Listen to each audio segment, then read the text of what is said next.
Alright mga kaplastic, and this is me again, Big Sue, right back at it again with another content. At ito, kumpirmado na po, kasi nung una pa lang, hindi ako naniwala na magre-reunion yung original member ng River Maya mga kaplastic. Alam mo naman na may history po kung bakit nahiwalay ang miyembro ng River Maya. At masyadong internals yun. Napanood ko na kasi yan sa MTV. Sa Channel 41 pa dati yun. Way back 2000 ba mapagalataan. Kasi alam mo mga kaplastic, ang River Maya ang pinaka-icon kasabayan ng Eraserheads yan ng parokya ni Edgar at ng Yano. Yan, mga isa sa mga favorite kong banda yan. Moonstar 88 yan. At ito, bago pa umaba kasi medyo mahaba yung video na panonorin natin, ay ito na nga, nag-confirm na po ang River Maya na magkakaroon ng live concert na ipe-perform sa SMDC Festival Grounds sa February 17, 2024 pa naman, malayo pa. So meron pa tayong 4 months preparation para dyan kasi magre-rehearsal din sila kasi siyempre matagal na panahon kagaya ng Eraserheads lang din yan matagal lang rehearsal bago nag-concert sila. Gaganapin po ito ay yun nga, February 17. Ticket Miss Awaited Reunion Concert will be available on November 17. Simula ng kanilang pagbenta ng ticket at November 17, yan yung lucky number ko. River Maya is known as their timeless hits as View Yourself Here, Kisap Mata, and LSC. Ito po yun. Yun concert ng River Maya mga kaplastic. Confirm. And then ito po yung tickets halaga. Sa VIP mga kaplastic, 14,750. Medyo kung kayo ay anak mayaman, mga anak ni Henry C, barya lang sa kanya to. 11,750 naman para sa gold. Sa silver naman ay 6,550. And then yung bronze naman ay malayo sa stage is 2,550. Yun yung mga kaya kong bilhin na ticket. February 17, no? Ayan. May mga guidelines din sila mga kaplastic. Basahin nyo na lang po sa kanilang post mga kaplastic. At nandyan naman kung ano yung mga possibly na pwedeng pumasok at yung mga tao na pwedeng mag-occupy sa lugar. Nandyan na lahat. So, panoorin natin yung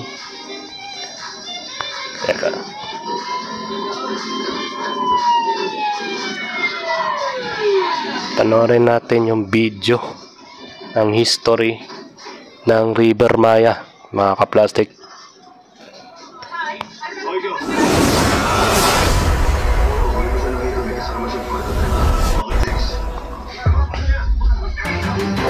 Kamusta mga brad?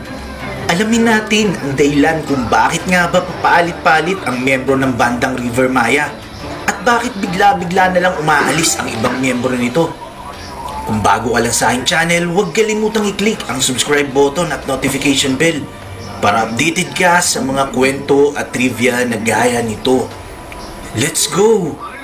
Sa pagdaan ng panahon, mula sa standard rock, hard rock, pop, progressive, at iba pang genre, sila ang pumapangalawa sa biggest selling artist sa buong Pilipinas.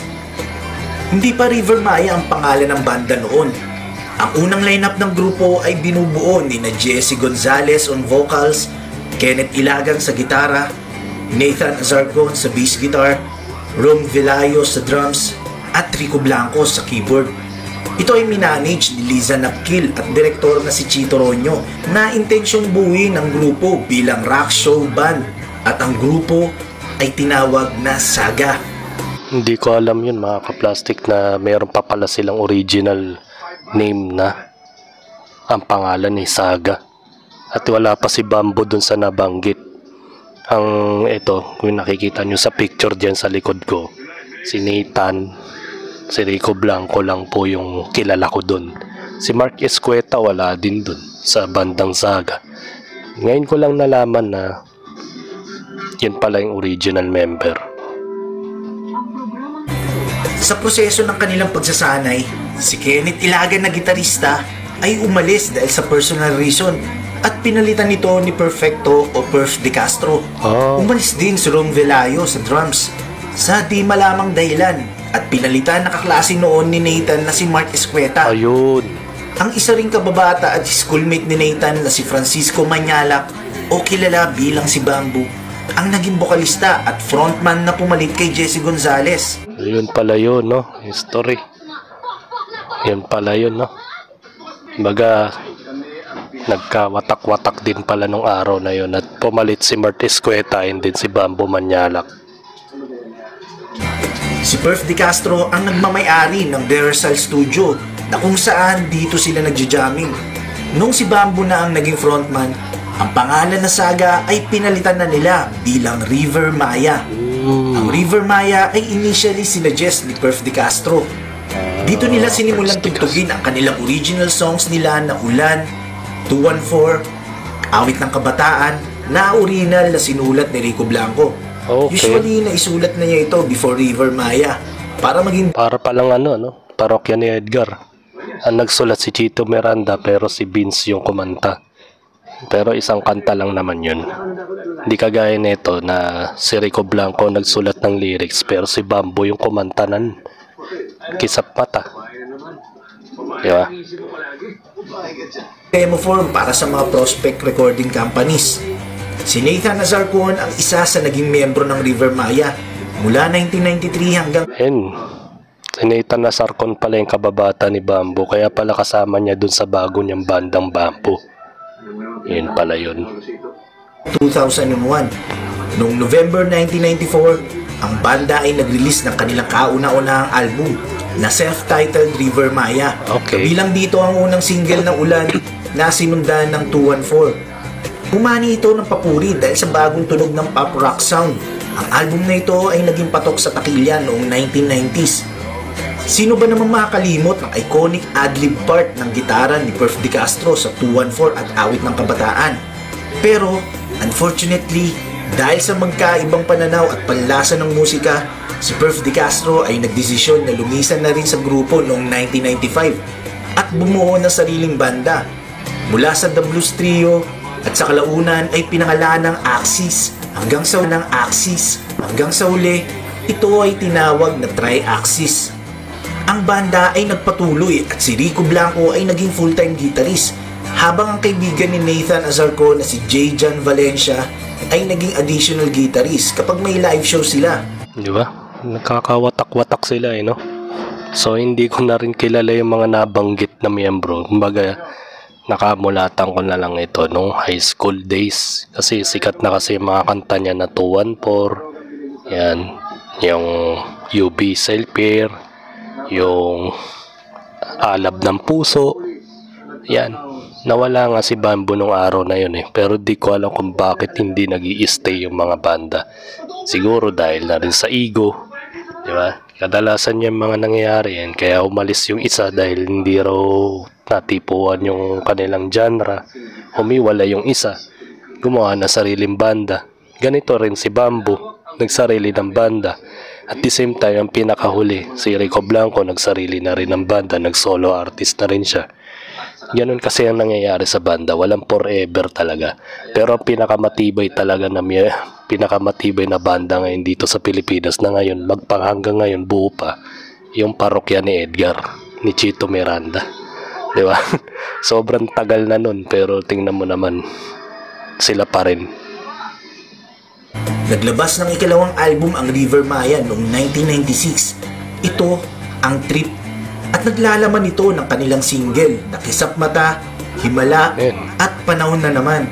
Si Bamboo Taong 1997, ang banda ay naglabas ng pangatlong album na tinawag na Atomic Bomb na may solong Hinahanap-hanap Kita. Bamboo pa Ang rin yan. album na ito ay umani rin ng positibong reaksyon mula sa tagapakinig at Gaganda naman nakatanggap talaga. ng madalas na pag-ere mula sa mga istasyon sa radyo. Sa panahong ito, inilabas din ng River Maya ang album na River Maya Remix na pinagsama-samang kanta sa tulong ni DJ Toti Dalmacion ng Groove Nation. Pagkatapos ng sunod-sunod na album, ang banda ay nagsimulang mag-tour sa US at Canada noong 1998. Sa kabila ng matagumpay na kanilang band tour, ito rin ang oras na si Bamboo Manyalak ay nagpasya ng manatili sa US kasama ang kanyang pamilya at lisanin ang grupo. Ang kanyang huling performance kasama ang banda ay noong October 10, 1998 sa Oakland, California.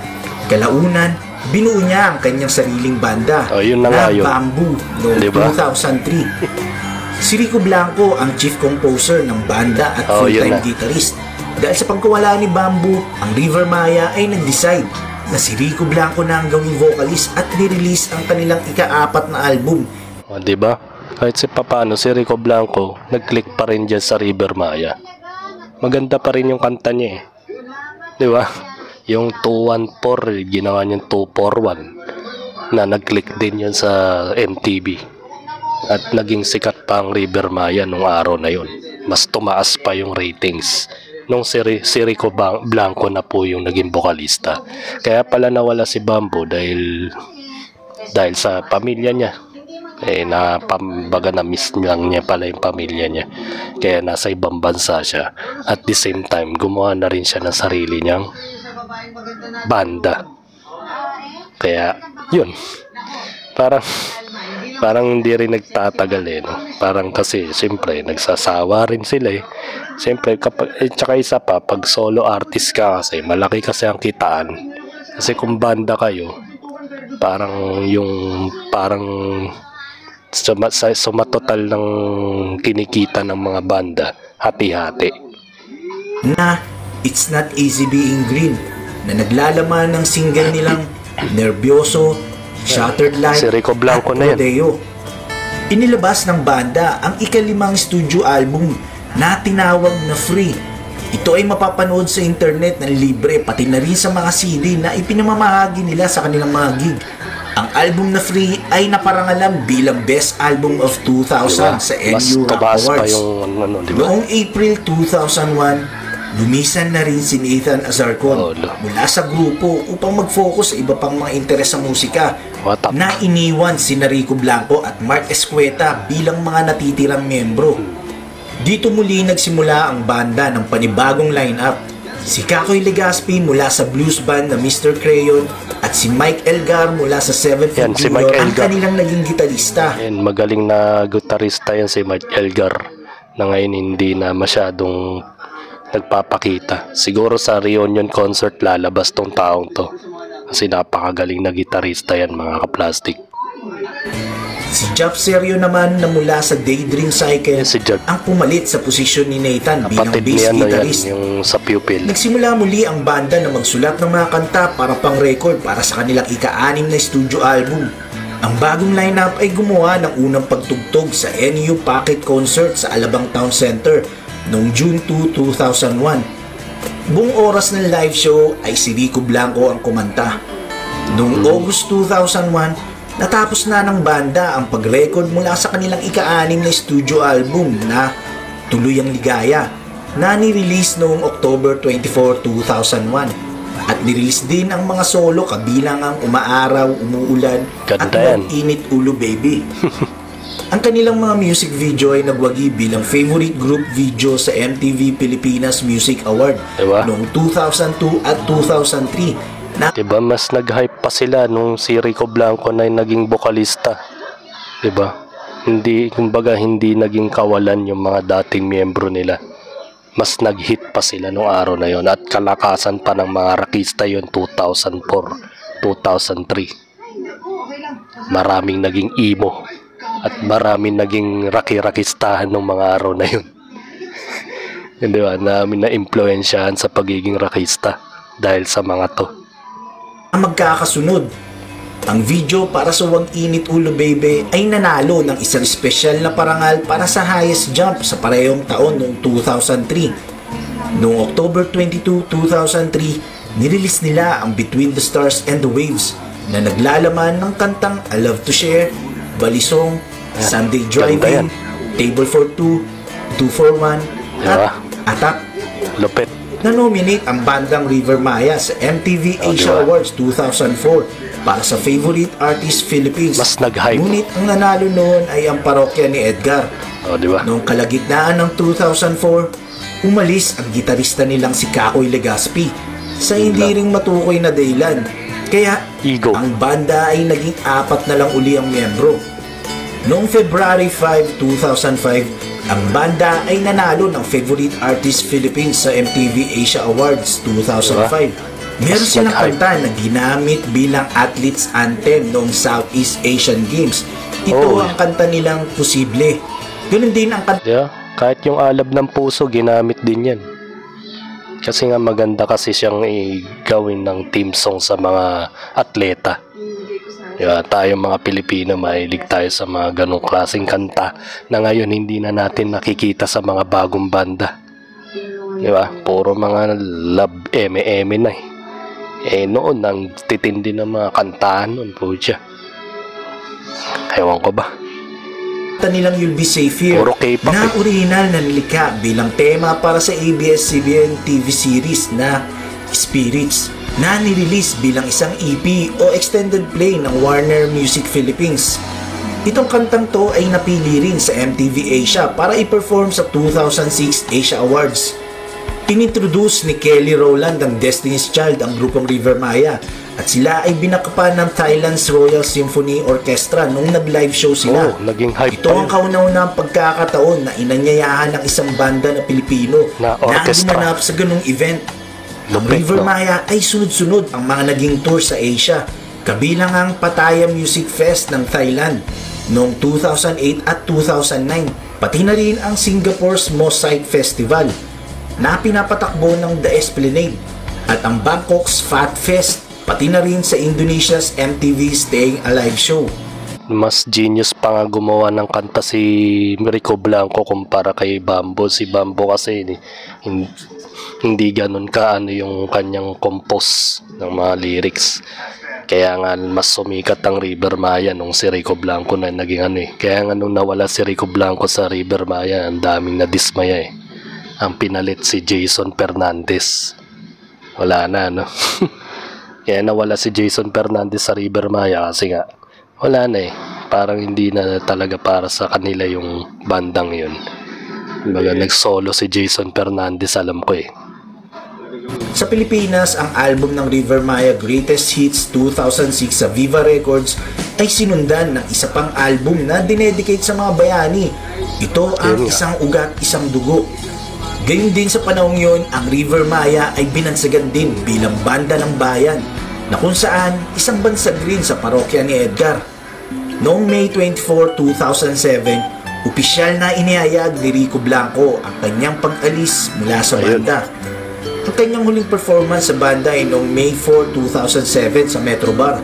Sa kabila ng mga usap-usapan na ang River Maya ay tuluyan ng madidisband dahil sa pagkawala ni Rico, ang River Maya at ang management nito ay nanindigan at itinanggi ang kumakalat na haka-haka. Noong una, ang ibang membro at ang management ng River Maya ay tumangging magkomento tungkol dito. Pero ang huling pahayag ng management ng River Maya tungkol dito ay no one member is greater than the whole, o walang ni isang membro ang nakatataas o higit kaysa sa kabuuan ng grupo. Tama. Ito ang official statement ng management na inilabas noong June 14, 2007. Matapos umalis ni Rico Blanco, naglabas ang River Maya ng isang bagong solong Sayang na isinulat at inawit ni Jap Serio at inilarawan ng banda bilang isang bukas na sulat para sa mga tagahanga. Kaya nga. Sa isang single premiere noong June 22, 2007. Ang River Maya ay nagpa-audition para sa isang bagong bokalista. Ang mga audition... Ito, si Jason Fernandez po yan, mga ka-plastic ang pumalit pero hindi rin nag-click. Kasi nga, malayo. Mas maganda sana kung babae na lang yung ipinalit eh. Kasi ang finals nun, babae yung kalaban ni Jason. Kaya hindi nila pinili. Lalaki pa rin yung pinili nila. ay pinalabas sa Studio 23 na Sa pinamagatang mix yun. Bagong Liwanag. Out of more than Yan yun. 400 participants Ano lang yan, ang 4 nag-audition. tracks. Pero halos 4 na tracks lang po yan, yung Bagong Liwanag. 80 lang ang napili na makapasok sa semifinals. Bukod sa mga miyembro ng banda, ang mga pangunahing judge ay sina River Maya manager Liza Nakpil, gitarista ng The Don na si Francis Reyes, at Razorback bass guitarist Louie Talan. Noong October 24, 2007, si Jason Fernandez ang nagwagi at itinanghal bilang Hindi si bagong Princess. miyembro ng River Maya. Noong January 21, 2008, inilabas ng River Maya ang album na pinamagatang Buhay, kasamang nag-iisang career single na Sugal ng Kapalaran na isinulat ni Sergio at si Jason Fernandez ang umawit habang si Elgar at Escueta ang backup vocalist. Noong panahon yon, ang banda ay humiwalay na sa poder ni Chito Roño na manager-director nila. Matapos na madiskubre ang maraming anomalya patungkol sa maling paggamit ng mga fan mula sa mga royalties at talent Yan na fees yun. ng banda, inihayag ng membro ng banda ng River Maya na sila ay umalis na sa kanilang long-time manager na si Liza Nakpil noong October 29, 2006. Sinampahan si Nakpil ng banda ng kasong estafa at iba pang mga damages. Ang korte ay nag-issue ng writ of preliminary injunction na nagbabawal sa akusado na makipag-ugnayan sa bandang River Maya. Gayun din noong October 2008, ang long Yun yung nangyari. Kaya siguro daan-daan silang nag-disband kasi nga may nangyayaring anomalya. Baka nagkaka-onse yan sa kitaan, di ba? Alam mo na, di ba? Mahirap kasi yung ganyan mga kaplastik kapag mayroong balasubal sa kumpanya na nilalamangan yung mga talents nila. Kaya yun ang dahilan. Siguro kaya unti-unti silang nagdi-disband, dinadahilan na lang na napapagod na sila kumanta o mag-gig. Baka yun na rin yung point of view doon mga kaplastik. Yan. Hanggang dito na lang ang aking opinion. Mahaba na rin ang video ko at sana panoorin nyo po yung reunion concert ng River Maya sa February 2024. And this is me again, Big Sue, lagi nagsasabing ang mga plastic ay matagal mabulok dahil ang mga plastic ay toxic. Kaya, what's up mga ka-plastic? And this is Combid commentary video ng video live stream. Signing out. Alright. Mga ka-plastic, kung nagustuhan nyo ang aking video, isubscribe nyo lang ang aking channel. At the same time, i-hit nyo rin ang notification bell at yung all para ma-notify kayo sa aking susunod ko pang video sa aking YouTube channel. Maraming salamat po, mga ka-plastic.